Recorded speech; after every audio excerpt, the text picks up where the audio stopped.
തൃശൂർ പോട്ട federal bank കവർച്ച case പ്രത്യേക സംഘം അന്വേഷിക്കുകയാണ്. കവർച്ച നടത്തി രക്ഷപ്പെട്ട പ്രതി സംസ്ഥാനം വിട്ടു എന്ന സംശയത്തിലാണ് പോലീസ് ഉള്ളത്. ഇതേ തുടർന്ന് തമിഴ്നാട്, കർണാടക സംസ്ഥാനങ്ങളിലേക്കും അന്വേഷണം വ്യാപിച്ചിട്ടുണ്ട്. മോഷ്ടാവ് സഞ്ചരിച്ച വാഹനം ഇതുവരെയും കണ്ടെത്താൻ കഴിഞ്ഞിട്ടില്ല. വിവരങ്ങളുമായി ലെവിൻ കെ വിജയൻ ചേരുന്നു. ലെവിൻ, പ്രതി സംസ്ഥാനം വിട്ടു എന്ന സംശയമാണോ പോലീസിനുള്ളത്? എന്തുകൊണ്ടാകും പ്രതിയെക്കുറിച്ച് ഒരു തുമ്പും കിട്ടാത്തത്? CCTV പരിശോധനകൾ എങ്ങനെ പുരോഗമിക്കുന്നു? ലക്ഷ്മി, ഇന്നലെ രാത്രി 10:30 വരെ പോലീസ് CCTVകൾ പരിശോധിച്ചു. കൃത്യമായ വിവരങ്ങൾ ഇതിൽ നിന്ന് ലഭിച്ചില്ല എന്നത് തന്നെയാണ് അന്വേഷണ സംഘത്തിൽ നിന്നും നമുക്ക് സൂചന ലഭിച്ചിരിക്കുന്നത്. പ്രതി ആദ്യം ചാലക്കുടി ഭാഗത്തേക്ക് പോയി അവിടെ നിന്നും അന്വേഷണ സംഘത്തെ വഴിതെറ്റിക്കുന്ന വിധത്തിൽ സഞ്ചരിച്ചു എന്നുള്ളതാണ് ഇപ്പോഴത്തെ നിഗമനം.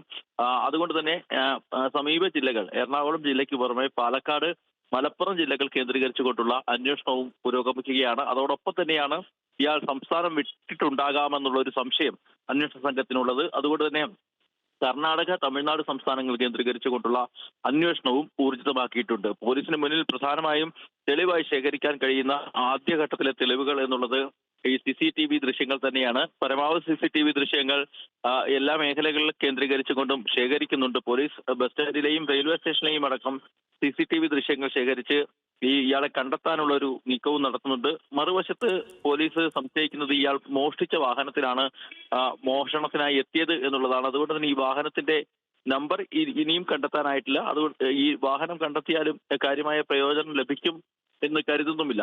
അതുകൊണ്ട് പോലീസ് ഈ സംഭവത്തിൽ കൃത്യമായൊരു പദ്ധതി തയ്യാറാക്കി, മാധ്യമങ്ങളോട് വിവരങ്ങൾ പങ്കുവെക്കാതെ കൃത്യമായ ഒരു പദ്ധതി തയ്യാറാക്കി തുടരന്വേഷണം നടത്താനാണ് തീരുമാനിച്ചിരിക്കുന്നത്. അതിനിടെ ചില സൂചനകൾ നമുക്ക് ലഭിക്കുന്നത് ഈ ബാങ്കിലെ ജീവനക്കാരുടെ CDR അടക്കം പരിശോധിച്ചുകൊണ്ട് ഏതെങ്കിലും തരത്തിലുള്ള ഒരു ബാഹ്യ സപ്പോർട്ട് ഇതിനകത്ത് ഉണ്ടായിട്ടുണ്ടോ എന്നുള്ള കാര്യം പരിശോധിക്കുന്നുണ്ട്. അതുകൊണ്ട് തന്നെ ബാങ്കിലെ മുഴുവൻ ജീവനക്കാരുടെയും ബാങ്കുമായി ബന്ധപ്പെട്ട് പ്രവർത്തിക്കുന്ന ആളുകളുടെയും CDR വിവരങ്ങൾ കൂടി ശേഖരിക്കുന്നുണ്ട്. അത്തരത്തിൽ ആ വിവരം ശേഖരിച്ച് അതിലേതെങ്കിലും സംശയകരമായ നിലയിലുള്ള വിവരങ്ങൾ ലഭിച്ചാൽ അത്തരം ആളുകളെ കൂടി ചോദ്യം ചെയ്യലിന് വിധേയമാക്കാനുള്ള തീരുമാനവും എടുത്തിട്ടുണ്ട്. നിലവിൽ അന്വേഷണം കാര്യക്ഷമമായി തന്നെ മുന്നോട്ട് പോകുന്നു. പ്രതിയെ പിടികൂടാനാകുമെന്നുള്ള ആത്മവിശ്വാസം തന്നെയാണ് അന്വേഷണ ഉദ്യോഗസ്ഥർ പ്രകടിപ്പിക്കുന്നത്. ഏതായാലും ഈ കവർച്ച നടന്ന് ഒരു രാത്രി പിന്നിട്ടു. പ്രതിയെ വേഗത്തിൽ പിടികൂടാനാകുമെന്നായിരുന്നു ആദ്യഘട്ടത്തിൽ തന്നെ പോലീസ് പറഞ്ഞത്. പക്ഷേ ആ നിലയിലേക്ക് കാര്യങ്ങൾ എത്തുന്നില്ല. പോലീസിനൊരു ഒരു കൃത്യമായ ഒരു ലീഡ് ഇതുവരെയും ലഭിച്ചിട്ടില്ല എന്നും നമുക്ക് വിവരങ്ങൾ ലഭ്യമായിട്ടുണ്ട്. ലക്ഷ്മി, പ്രത്യേകിച്ചും ലെവിൻ, പട്ടാപ്പകലാണ് ഈ മോഷണം നടന്നത് എന്നുള്ളതാണ്. ഇങ്ങനെ ഒരു ടൗൺഷിപ്പിൽ ഒരു മോഷണം നടക്കുമ്പോൾ അത് പിടികൂടാൻ കഴിയാത്തത് എന്തുകൊണ്ടാണ് എന്നുള്ളൊരു വിശദീകരണമാണ് പോലീസ് ഉദ്യോഗസ്ഥർ നൽകുന്നത്. എന്തുകൊണ്ടായിരിക്കും അവർക്ക് ഇനിയും ട്രേസ് ചെയ്യാൻ കഴിയാത്തത്? ബാങ്ക് ജീവനക്കാരുടെ സഹായം ഈ മോഷണത്തിന് പ്രതിക്ക് കിട്ടി എന്ന സംശയമുണ്ടോ പോലീസിന്? ലക്ഷ്മി, അത്തരം സംശയങ്ങളൊന്നും പോലീസ് തള്ളിക്കളയുന്നില്ല.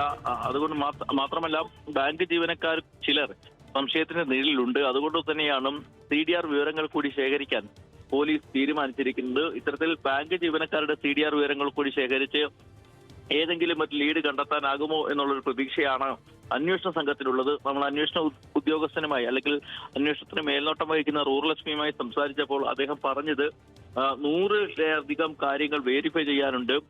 പെട്ടെന്ന് കയറിയൊരു നീക്കം നടത്താൻ കഴിയില്ല, പഴയ കാലമല്ല. അതുകൊണ്ട് തന്നെ നിലവിൽ 100-ലധികം കാര്യങ്ങൾ വെരിഫൈ ചെയ്ത് വേണം ഒരു സ്ഥിരീകരണത്തിലേക്ക് എത്തേണ്ടത് എന്നുള്ളതാണ് അദ്ദേഹം സൂചിപ്പിച്ചിട്ടുള്ളത്. ഏതായാലും ആ നിലയിൽ തന്നെയാണ് കാര്യങ്ങൾ. പോലീസിനെ സംബന്ധിച്ചുകൊണ്ട് ഒട്ടേറെ വെല്ലുവിളികളുണ്ട്.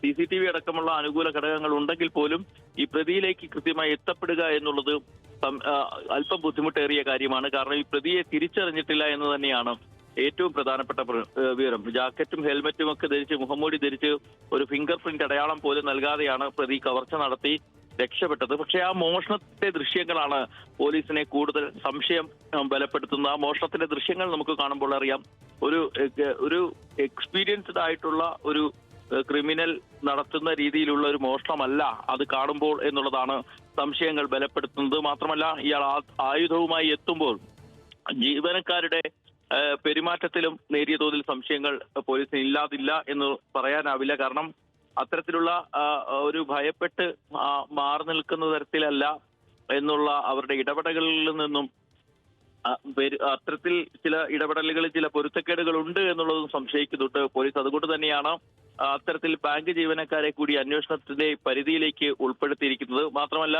ഈ ഗ്ലാസുകൾ അടിച്ചു തകർക്കുന്ന ആ രീതി പരിശോധിച്ചാൽ അറിയാം, മോഷ്ടാവ് എന്ത് ചെയ്യണമെന്ന് പരിഭ്രാന്തപ്പെട്ടതിന് ശേഷമാണ് ഈ ഗ്ലാസുകൾ അടിച്ചു തകർക്കുന്നത്. ഈ ക്യാഷ് കൗണ്ടറിനുള്ളിലേക്ക് കയറുന്നത് മറ്റ് ആയുധങ്ങളൊന്നും ഉപയോഗിച്ചിട്ടില്ല. ഒരു സ്പെനക്കത്തി മാത്രം കൊണ്ടുവരുന്ന ആൾ ഈ ഗ്ലാസ് അടിച്ചു തകർക്കണമെന്നും ക്യാഷ് കൗണ്ടറിൽ ഇരിക്കുന്ന പണം കവരണമെന്നും ഒക്കെ കരുതിക്കുട്ടിയുള്ള പ്ലാൻ തയ്യാറാക്കിയല്ല വന്നത് എന്നുള്ളതും ഇത്തരം ദൃശ്യങ്ങൾ, മോഷണ ദൃശ്യങ്ങൾ കൂടി പോലീസിന് സംശയത്തിന് ബലം പകരുന്നുണ്ട്. അതുകൊണ്ട് തന്നെയാണ് ബാങ്ക് ജീവനക്കാർ കൂടി എക്സ്പീരിയൻസ്ഡ് അല്ലാത്ത ക്രിമിനൽ ആണ് എന്ന് നമ്മൾ ഈ ദൃശ്യം നോക്കി പറയുമ്പോൾ പോലും അയാൾക്ക് മറഞ്ഞിരിക്കുവാൻ കൃത്യമായ കഴിവുണ്ട് എന്നുള്ളത് തന്നെയാണ് മനസ്സിലാക്കേണ്ടത്.